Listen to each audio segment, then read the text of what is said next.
Биыл Астана қаласының билігі жолдарды жөндеуге баса назар аударды. Бұл жаз мезгілінде елеулі кептелістерге алып келді.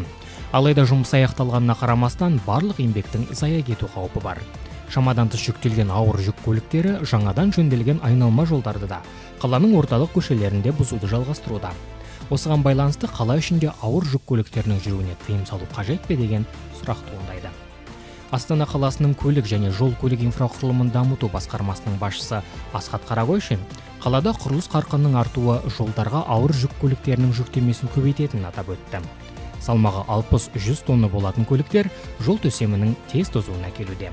Нәтижесінде Шанхай ынтымақтастық ұйымының саммитіне арнап жөнделген айналма жолдың өзі қайта жөндеуді қажет етіп отыр.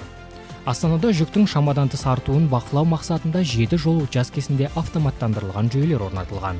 Бір ай ішінде 17 мың құқық бұзушылық анықталып, 3,7 миллиард теңге көлемінде айыппұл салынған. Қалада күнделікті шамамен 20-40 тонналық карьерлік жүк көліктері мен бетон араластырғыштар жүріп, жолдардың бұзылуын жылдамдатуда. Осыған байланысты қала ішінде ауыр жүк көліктерінің жүруіне тыйым салу қажет пе деген сұрақ туындайды ма?